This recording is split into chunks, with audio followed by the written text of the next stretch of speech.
Hello friends, नमस्कार। Video की शुरुआत करिए ऑरेंज कलर के इन सुंदर सुंदर से फ्लावर से।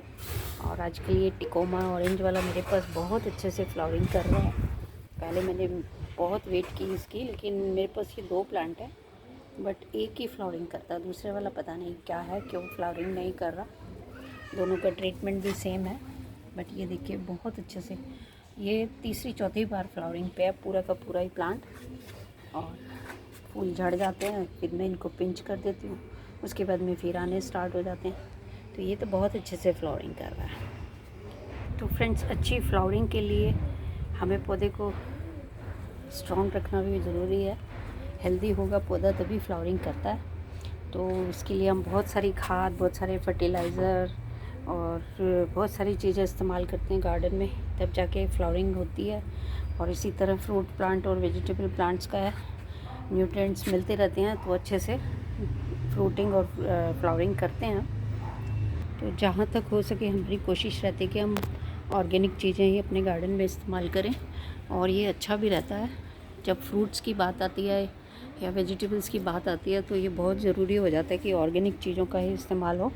फ्लावरिंग के लिए हम केमिकल यूज़ कर सकते हैं, बट फ्रूटिंग के लिए हमें ऑर्गेनिक चीज़ों की तरफ ही जाना पड़ता है, क्योंकि अगर इनमें भी हम केमिकल यूज़ करेंगे तो फिर तो इन्हें उगाने की ज़रूरत नहीं है, इन्हें मार्केट से लेके खाना ही ठीक रहता है।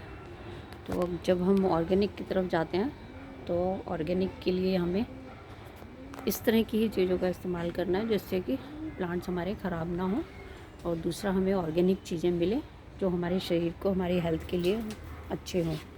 तो फ्रेंड्स, आप ही लोगों की तरह ही मैं भी अपने घर में खाद भी बनाती हूँ, और बाज़ार से जो भी खाद लेती हूँ वो भी ऑर्गेनिक हो, यही कोशिश रहती है।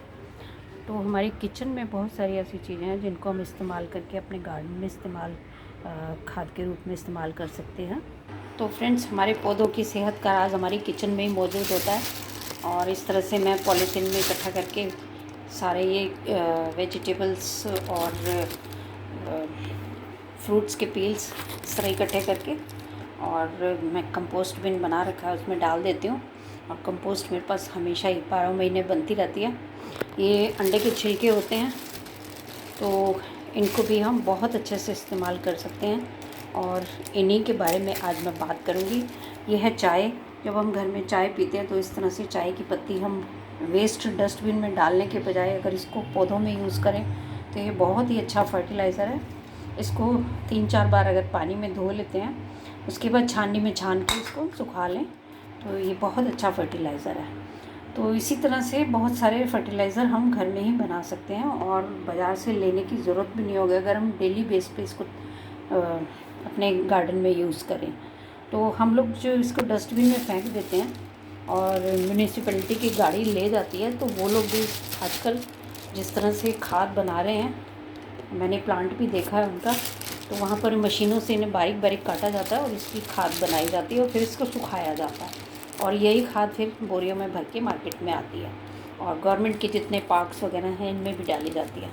तो फ्रेंड्स, इन चीज़ों को हम लोग खुद भी घर में अच्छे से इस्तेमाल कर सकते हैं, और बहुत सारे हम फ्रेंड्स इस्तेमाल भी कर रहे हैं।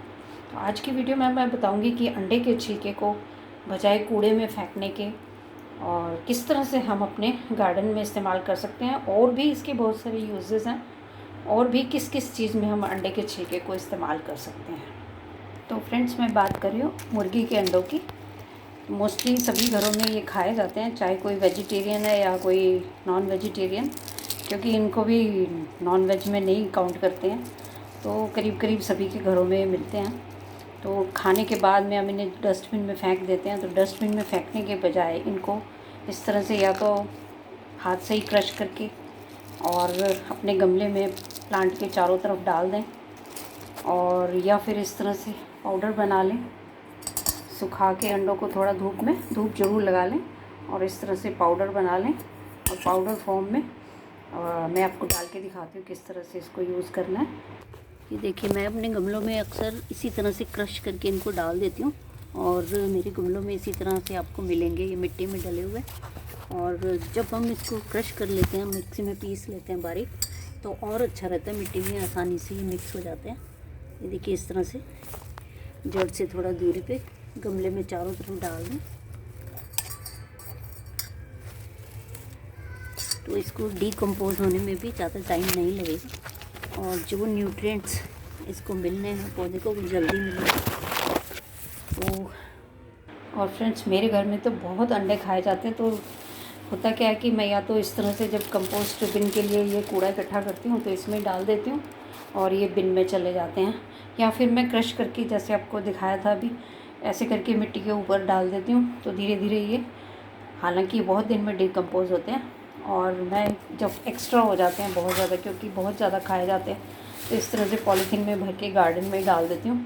और आपको थोड़े मैले मैले भी नज़र आ रहे होंगे क्योंकि वहाँ पे धूप इनको मिलती रहती है और वहीं पड़े रहते हैं। या फिर मैं इसको थोड़ा सा बारीक पीस के इस तरह से रख लेती हूँ, तो इसको तो इजीली कंटेनर में रख सकते हैं।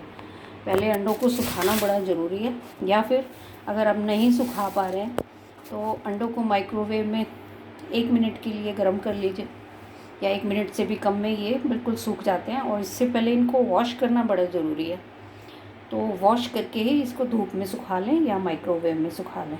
तो फ्रेंड्स, अब बात कर लेते हैं कि ये क्यों ज़रूरी है हमारे प्लांट्स के लिए। तो हमारे प्लांट्स को ये 96% तक कैल्शियम प्रोवाइड करते हैं, क्योंकि इसमें CaCO3 कार्बोनेट, कैल्शियम कार्बोनेट होता है, और ये हमारे प्लांट्स के लिए बहुत ज़रूरी न्यूट्रिएंट है। सॉइल की एसिडिटी को भी बैलेंस करने के लिए बहुत अच्छा है, ये एक अच्छे सप्लीमेंट की तरह काम करता है। और फ्लावरिंग प्लांट्स, वेजिटेबल प्लांट्स, जैसे मैंने पहले बताया, इनके फ्रूट प्लांट्स, इनके लिए बहुत अच्छा रहता है। हाउस प्लांट्स पे भी इनको अप्लाई कर सकते हैं, लेकिन उन्हें थोड़ा सा कम ज़रूरत पड़ती है, और जब ये डीकम्पोज होते हैं तो प्लांट को हेल्दी और स्ट्रॉन्ग बनाते हैं। तो इनमें कैल्शियम और माइक्रो न्यूट्रिएंट्स भी मिलते हैं।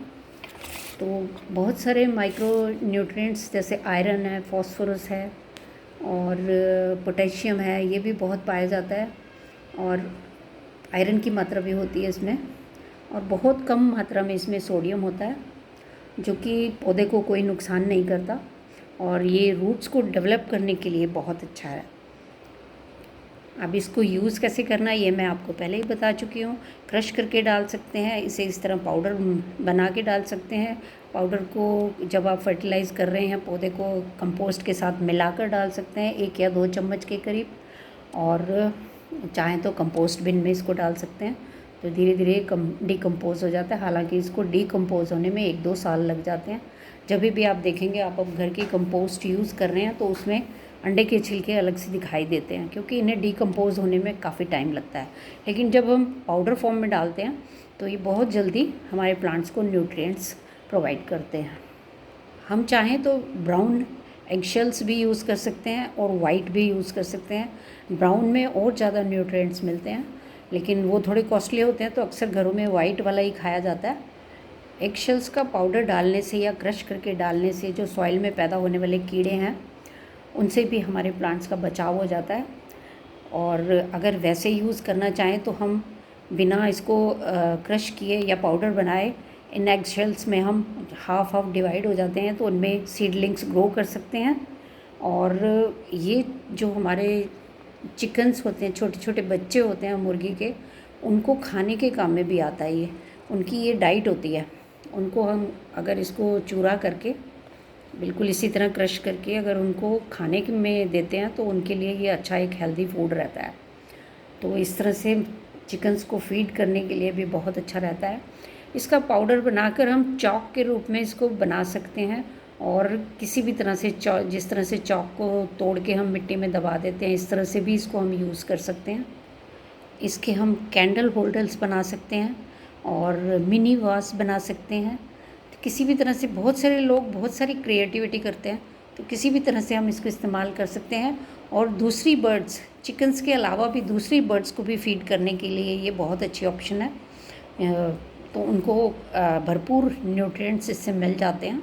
तो फ्रेंड्स, मेरे बहुत सारे फ्रेंड्स तो गार्डनर्स हैं जो उनको ये मालूम भी है, लेकिन जिन फ्रेंड्स को ये मालूम नहीं है तो आगे से वो अपने ये अंडे के छिलकों को डस्टबिन में नहीं डालेंगे, म्यूनिसिपैलिटी की गाड़ी में नहीं डालेंगे, और ये कचरा जो किचन का है इसको कंपोस्ट के रूप में इस्तेमाल करेंगे, या फिर खाली अंडे के छिलकों को जिस तरह की मैंने बताया इस तरह से इस्तेमाल करेंगे, और बहुत अच्छे फूल और फल लगने के लिए बहुत ही अच्छा है। वेजिटेबल्स जैसे टोमेटो है, बैंगन है, लीफी वेजिटेबल्स है, उनके लिए बहुत अच्छा रहता है। और फ्लावर्स के लिए तो है ही है, गेंदे में भी ये बहुत अच्छा काम करता है, रोज़ प्लांट में बड़ा अच्छा काम करता है।